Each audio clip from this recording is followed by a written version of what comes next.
Hello views, welcome to TJMS Tamil channel. ரொம்பவே சுவாரஸ்யமாக போயிட்டுருக்க மகாநதி சீரியலுக்கான இந்த வாரத்திற்கான ப்ரோமோவில் பக்கம் நம்ம ஹீரோ சார் விஜய் என்ன பண்ணுறாரு, ரொம்பவே பல கனவுகளோட தன்னோட மனைவியை வந்து கூட்டிகிட்டு வர போகிறோமே ரொம்ப நாள் கழிச்சு அப்படின்ற சந்தோஷத்தோடவே வந்துட்டுருக்காரு.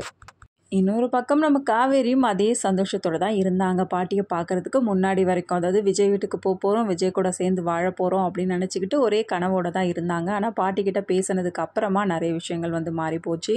அதே கவலையோடு தான் வந்து வீட்டுக்கும் வராங்க. இன்னொரு பக்கம் வந்து நம்ம விஜயோட சித்தி வந்து வீட்டுக்கு பேசிட்டு போனதெல்லாம் வந்து நினச்சி பார்க்கும்போது ரொம்பவே வந்து எரிச்சலோடு இருக்காங்க சாரதாம்மா.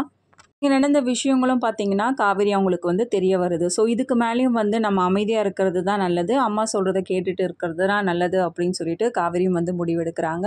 ஸோ இந்த சமயத்தில் விஜய் வந்து வீட்டுக்கு வராரு. என்ன பண்ணுறாரு, காவேரியை கூட்டிகிட்டு போகணும் அப்படின்றதுக்காக ரொம்ப சந்தோஷத்தோடு என்ன பண்ணுறாங்க, வந்து கூப்பிடுறாங்க. ஆனால் எப்போதும் போல் வந்து சரி சாரதாம்மா வந்து வேண்டாம் அப்படின்னு மறுப்பாங்கன்னு தான் நினச்சிட்டு இருந்தார் விஜய்.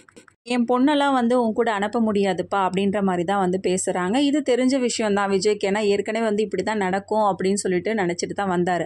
ஆனால் இருந்தாலும் காவேரி எப்படியும் வந்து ஸ்ட்ராங்காக தான் இருப்பா, நம்ம கூட வரணும் அப்படின்னு தான் முடிவெடுப்பா அப்படின்னு நினச்சிட்டு தான் வந்திருக்காரு விஜய். அனுப்ப மறுக்கிறாங்க. அதுக்கப்புறம் விஜய் சொல்கிறாங்க, எதுக்காக திரும்ப திரும்ப இதே பேசிகிட்டு இருக்கீங்க அத்தை, அதான் வெண்ணிலாவோட பிரச்சனை தான் வந்து முடிஞ்சு போச்சு, இதுக்கு மேலே எதுக்காக நீங்கள் வந்து வீராப்பு வந்து காட்டிகிட்டு இருக்கீங்க, உங்கள் பொண்ணை எங்கள் கூட அனுப்பி வைங்க, நான் சந்தோஷமாக வச்சு பார்த்துக்கிறேன் அப்படின்னு சொல்கிற மாதிரி தான் வந்து சொல்லிட்டு இருக்காரு. என்னதான் இந்த மாதிரி விஷயங்களை வச்சு சமாதானப்படுத்தி எல்லாத்தையும் வந்து சொன்னாலும், ஆனால் ஏற்றுக்கக்கூடிய மனநிலைமையிலும் வந்து காவேரி வீட்டில் உள்ளவங்களையும் இல்லை. தன்னோட முடிவில் வந்து கரெக்டாக இருக்கும் அப்படின்ற மாதிரி சாரதாம்மா என்னோட பொண்ணை வந்து அனுப்பி வைக்க முடியாது அப்படின்னு சொல்லிட்டு ரொம்ப ஸ்ட்ராங்காக வந்து பேசிகிட்டு இருக்காங்க. இவங்க இந்த விஷயத்த சொல்லும்போது அப்போ வந்து நம்ம தன்னோட மனைவி வந்து கர்ப்பமாக இருக்கா அப்படின்ற உண்மையை சொன்னால் மட்டும்தான் காவேரியை தன்னோட அனுப்பி வைப்பாங்க அப்படின்னு சொல்லிட்டு விஜயும் பார்த்தீங்கன்னா இப்போ எந்த ஒரு நிலைமையில இருக்கான்னு தெரியுமா காவேரி அப்படின்னு சொல்லிட்டு வாயை திறக்கிறாரு. ஆனால் காவேரி பார்த்தீங்கன்னா இதை சொல்ல விடாமல் தடுக்கிறாங்க. என்ன சொல்ல போகிறீங்க, என்ன நினச்சிட்டு இருக்கீங்க அப்படின்ற மாதிரி என்ன பண்ணுறாங்க, விஜய்க்கு எதிராக வந்து பேசுகிறாங்க. இது ஒன்றுமே புரியல விஜய்க்கு. பார்த்தீங்கன்னா பயங்கர ஒரு ஷாக்கிங்கான ஒரு மூமெண்ட்டாக இருக்குது. காவேரி இந்த ஒரு விஷயத்த வந்து பேசும்போதே வந்து விஜய் வந்து புரிஞ்சுக்கிறாரு. சரி ஓகே, காவேரி வந்து இதை சொல்ல மறுக்கிறா, சொல்லக்கூடாது அப்படின்னு நினைக்கிறா அப்படின்னு சொல்லிட்டு புரிஞ்சுக்கிட்டு திரும்ப வீட்டுக்கு கூப்பிட்டாலும் இங்கே பார்த்தீங்களா எங்கள் அம்மாவோட முடிவு தான் எனக்கு முக்கியம் அப்படின்ற மாதிரி வந்து பேசுகிறாங்க. அவங்களுக்கு விருப்பமில்லாத எந்த ஒரு விஷயத்தையும் நான் பண்ண மாட்டேன், அவங்க முடிவு தான் எனக்கு முக்கியம் அப்படின்ற மாதிரி விஜய்க்கு நேராக நின்று பேசிகிட்டு இருக்காங்க நம்ம காவேரியும். இது கேட்டதுக்கு அப்புறமா விஜய்க்கு ஒரு பயங்கர ஒரு ஷாக்கிங்காக தான் இருக்கும். ஏன்னா காவேரி நேற்று வரைக்கும் நல்லா தான் பேசிகிட்டு இருந்தா, கண்டிப்பாக நீங்கள் வந்து என்னை கூப்பிடும்போது நான் உங்கள் வீட்டுக்கு வரேன் அப்படின்ற மாதிரி தான், அதாவது அம்மாவையும் எதிர்த்து நான் உங்கள் கூட வருவேன் அப்படின்ற மாதிரி தான் வந்து சொல்லிட்டு இருந்தா. ஏன்னா இவங்க 2 பேரோட லைஃப்லையும் பார்த்தீங்கன்னா பல சம்பவங்களை வந்து தாண்டி தான் வந்திருக்காங்க. அதாவது பிரச்சனைகளை வந்து ஃபேஸ் பண்ணி தான் வந்திருக்காங்க. முதல்ல வந்து அந்த அக்ரிமெண்ட் பிரச்சனையாக இருக்கட்டும், அடுத்ததாக பார்த்தீங்கன்னா வெண்ணிலா. இவங்களோட லைஃப்பில் வெண்ணிலாவோட பிரச்சனை பார்த்தீங்கன்னா ஒரு பெரும் பகுதியாக இருந்துச்சு. ஆனால் அதெல்லாம் தாண்டி கிராஸ் பண்ணி தான் வந்து இந்த நிலைமைக்கு வந்திருக்காங்க. இந்த சமயத்தில் காவேரி இப்படிலாம் பேசியிருக்காளே அப்படின்றத நினச்சி ரொம்பவே வந்து ஃபீல் பண்ணுறாரு விஜய். ஏன்னா ஒன்றுமே புரியல அவருக்கு. நேற்று வரைக்கும் நல்லா பேசினால திடீர்னு ஏன் மாறினா அப்படின்ற மாதிரி யோசிக்கிறாரு. பார்த்தீங்கன்னா ஒரு பயங்கர ஏமாற்றத்தோட விஜய் அந்த இடத்த விட்டு வெளியில் வராரு. விஜயை கஷ்டப்படுத்திட்டோமோ அப்படின்னு சொல்லிட்டு அதே ஒரு ஏக்கத்தோடவே என்ன பண்ணுறாங்க, உட்காந்து அழுதுட்டு இருக்காங்க.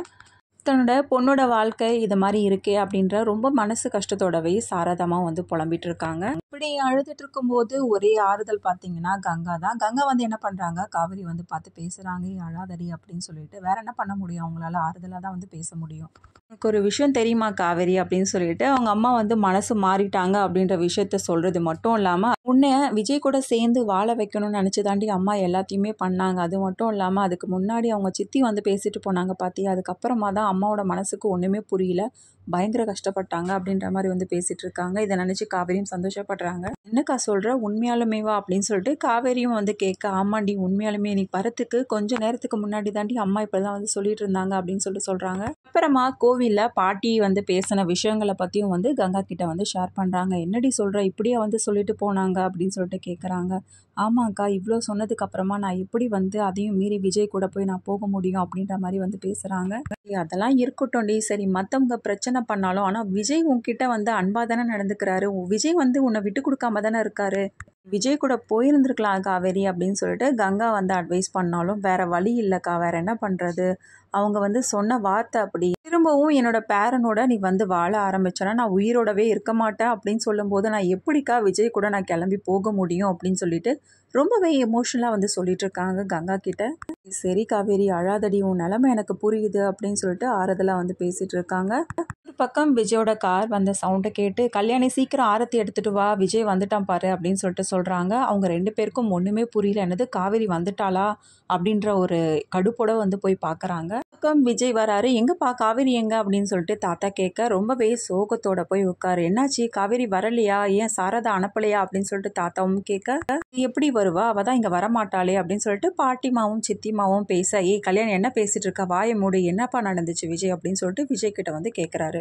இல்லை தாத்தா, காவேரி வந்து என் கூட வரேன் அப்படின்னு தான் சொல்லியிருந்தா தாத்தா, இப்போ என்னவோ வர மறுக்கிறா அப்படின்னு சொல்லிட்டு விஜய் சொல்கிறத கேட்டு தாத்தாவுக்கு ஒன்றுமே புரியல. என்னப்பா சொல்கிற தாத்தா, நேற்று நாங்கள் 2 பேரும் பேசிகிட்டு இருக்கும்போது அவள் ரொம்ப சந்தோஷத்தோடு இருந்தா, என் கூட வரதை நினச்சி அவள் பயங்கரமாக சந்தோஷப்பட்டா தாத்தா அப்படின்னு சொல்லிட்டு சொல்கிறாங்க. அப்புறம் ஏன்ப்பா வரல, ஒருவேளை அவங்க அம்மா சம்மதிக்காதனால வரலையா அப்படின்னு சொல்லிட்டு தாத்தாவும் வந்து கேட்க, தாத்தா அவன் என்கிட்ட இன்னொரு விஷயம் வந்து சொல்லியிருந்தா, அவங்க அம்மா சம்மதிக்கலாம் கூட பரவாயில்ல, நான் அதையும் மீறி உங்கள் கூட கிளம்பி வருவேன் அப்படின்னு சொல்லிட்டு சொல்லியிருந்தா தாத்தா. இப்போ ஏன் காவேரி வந்து வர மறுத்தான்னு எனக்கு ஒன்றுமே புரியல தாத்தா அப்படின்னு சொல்லிட்டு ரொம்பவே சோகத்தோடு வந்து பேசிகிட்டு இருக்காரு.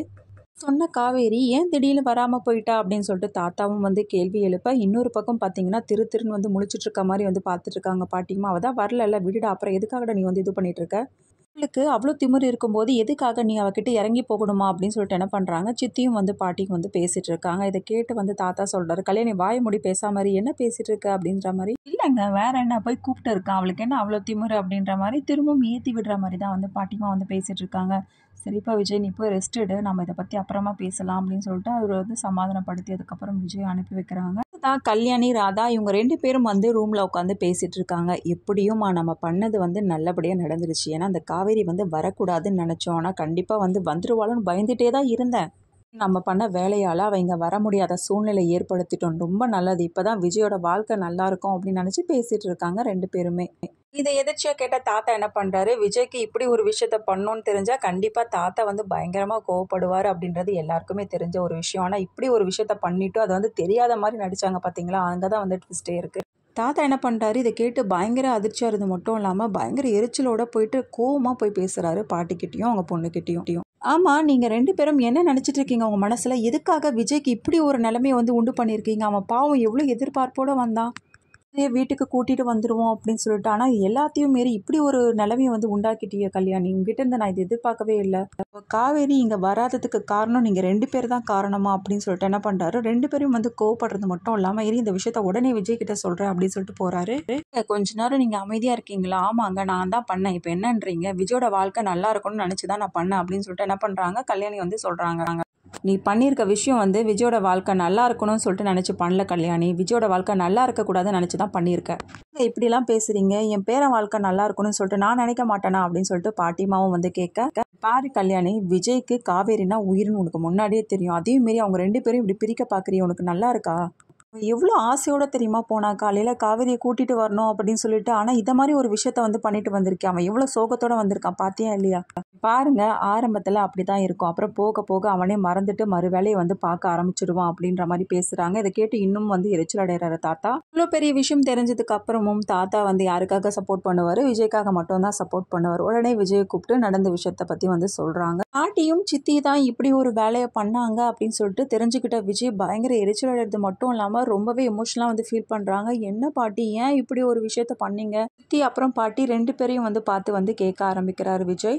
இதை நான் உங்ககிட்ட இருந்து எதிர்பார்க்கவே இல்லை பாட்டி, நான் நல்லா இருக்கணும்னு தானே நினைக்கிறீங்க, அப்புறம் எதுக்காக இப்படி நான் வந்து பண்ணீங்க அப்படின்ற மாதிரி வந்து கேள்வி மேலே கேள்வி கேட்க ஆரம்பிக்கிறாரு. இல்லைப்பா விஜய், அந்த பசுபதியால் நிறையவே பிரச்சனையை வந்து நீ ஃபேஸ் பண்ணிட்ட, இதுக்கு மேலேயும் உன்னோட வாழ்க்கையில் வந்து நீ நல்லா இருக்கணும் அப்படின்னு நினச்சி தான் நானும் ராதாவும் இப்படி ஒரு முடிவெடுத்தோம்ப்பா அப்படின்னு வந்து சொல்கிறாங்க. மேலேயும் பார்த்தீங்கன்னா பாட்டிக்கிட்ட வந்து காவேரியை பற்றி என்னதான் பேசி புரிய வச்சாலும் அதே ஒரு மனநிலைமையில தான் இருப்பாங்க. ஸோ அதுக்கப்புறமா வந்து காவேரி கர்ப்பமாக இருக்காங்க அப்படின்ற விஷயத்த சொன்னால் கண்டிப்பாக வந்து தன்னோட பேத்தி வந்து கர்ப்பமாக இருக்காங்களா அப்படின்னு ஏற்றுக்கிட்டு கண்டிப்பாக விஜய் கூட சேர்ந்து வாழ வைப்பாங்க இல்லையா. ஸோ அதை தான் வந்து விஜயும் பண்ணுறாரா, இதுக்கப்புறமா வந்து அவங்க எப்படி ரியாக்ட் பண்ண போகிறாங்க, அவங்களே வந்து காவேரி கிட்ட மன்னிப்பு கேட்டு காவேரியை வந்து கூட்டிகிட்டு வராங்களா, இது எல்லாமே தெரிஞ்சுக்கலாம். அதுக்கு மறக்காம நம்ம சேனலை வந்து சப்ஸ்கிரைப் பண்ணிக்கோங்க. கூடவே இருக்க அந்த பெல் ஐக்கானும் கிளிக் பண்ணிவிடுங்க. அப்போ தான் நான் போடுற அடுத்தடுத்த வீடியோஸ் உங்களுக்கு நோட்டிஃபிகேஷனில் வரும். ஓகே வியூஸ், தேங்க்ஸ் ஃபார் வாட்சிங் திஸ் வீடியோ.